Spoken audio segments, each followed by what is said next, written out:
Légende, vous ne trouvez pas? Et de légendes, il n'en manque pas ici. Situés au sud du Morbihan, les alignements de Carnac concentrent en effet à eux seuls tout ce que la Bretagne compte de mystère, et vous les avez placés en deuxième position de votre classement. Jean-Baptiste se consacre à faire classer ce site incroyable au patrimoine mondial de l'UNESCO. Et depuis 2 ans qu'il y travaille, il s'est laissé envoûter par ces pierres si précieuses.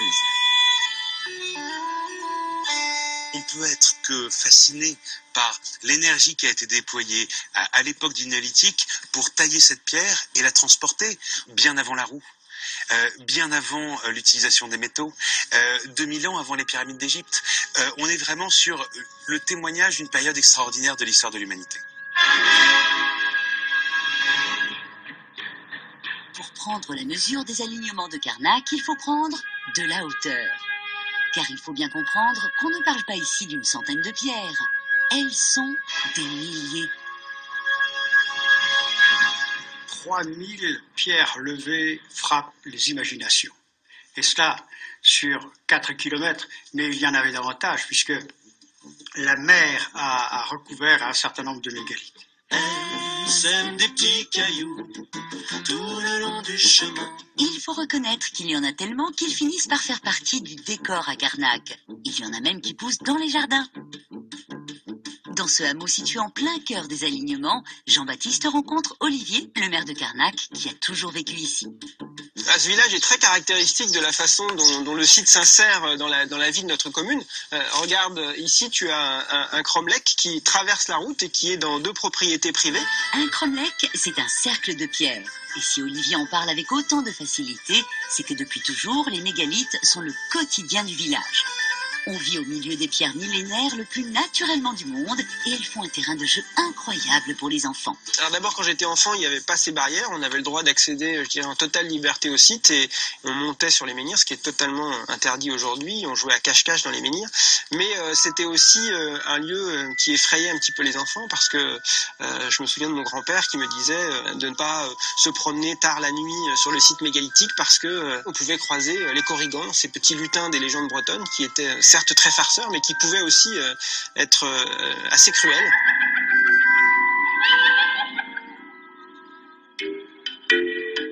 On ne croise plus guère de Korrigans dans la lande de Carnac. Ils ont été remplacés par des visiteurs nettement plus amicaux, venus des 4 coins du monde. Alors il a fallu se poser la question de la conservation des alignements. Jean-Michel travaille à la gestion du site. Et gérer le site, c'est d'abord l'entretenir sans le mettre en péril. Et la solution qui a été trouvée est plutôt champêtre. Alors ici, c'est une partie des agents d'entretien du Centre des Monuments Nationaux. Ouais, c'est ça. C'est la nouvelle équipe en fait qui est chargée d'entretenir les sites. Il était une bergère. Ce sont des moutons qui assurent cette lourde tâche parce qu'ils sont légers et que leur présence n'abîme pas le sol. Qui garde ses moutons. Et alors en fait, vous êtes devenus des bergers. Tout à fait. L'administrateur des sites de Carnac est aussi éleveur. Mais Jean-Michel n'est pas seulement berger. Sa véritable vocation, c'est d'apprendre aux visiteurs à lire les alignements. Car derrière une apparente simplicité, les pierres de Carnac cachent bien des secrets. Il suffit de savoir comment les regarder pour y voir apparaître des choses pour le moins inattendues. Selon l'endroit où tu te places à l'intérieur du monument, t'as pas du tout la même vision. Regarde, tu vois, t'as 2 fils qui sont tout à fait parallèles. On a l'impression que l'espacement est régulier, alors qu'on va se placer tout à fait au bout. On va se retourner et dans l'autre sens, tu vas constater effectivement que c'est pas du tout la même vision. On se retourne. Tu constates effectivement que c'est pas du tout la même approche que tout à l'heure. Ça provoque ce que certains appellent un effet d'entonnoir, là, tu vois, qui est très très net comme ça. C'est-à-dire que cette illusion d'optique, elle est pas là par hasard. Ils plantaient pas des menhirs parce qu'ils s'ennuyaient le week-end. Il y a un plan, il y a une ambition derrière tout ça. Et qui dit plan, dit architecte, car nous n'avons pas sous les yeux de simples pierres alignées, mais la ruine d'un gigantesque monument vieux de plus de 6000 ans. Et ce monument a sans doute été construit à cause de la présence à Carnac de ceci. Non, pas la chapelle, la bosse qui est en dessous. Car ne vous laissez pas abuser, il ne s'agit pas d'une colline. Elle a été construite de la main de l'homme. C'est le tumulus Saint-Michel, une tombe géante de pierres amoncelées.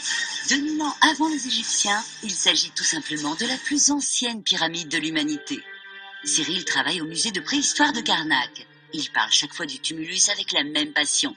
C'est ni plus ni moins que la plus ancienne tombe géante jamais construite à la surface de la planète. 125 mètres de long, 58 mètres de large, 10 mètres de haut, 30 000 mètres cubes de matériaux, à tel point que c'est probablement lui qui va donner bien plus tard son nom en fait à la paroisse et à la commune de Carnac.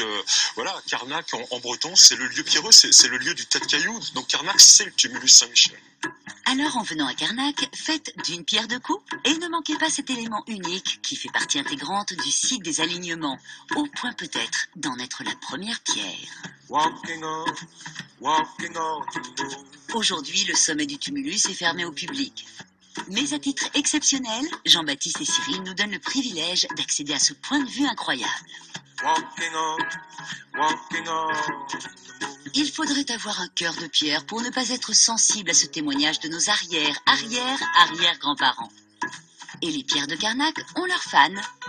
Jean-Baptiste retrouve le préhistorien Yves Coppens parfaitement à sa place au milieu des alignements. Cet enfant du pays qui a joué petit au milieu des pierres sait trouver les mots pour vous témoigner son amour du site. Imprégnez-vous de la grandeur et de la solennité des lieux. Vous êtes un humain, ce sont des humains qui, bien sûr, ont planté ces cailloux. C'est toujours puissant, quoi. C'est toujours puissant. C'est ça que je voudrais faire passer. Et c'est ça que je ne sens pas toujours dans les gens qui regardent ça comme simplement une curiosité. C'est bien plus qu'une curiosité. Et c'est la première architecture monumentale du monde. Zut!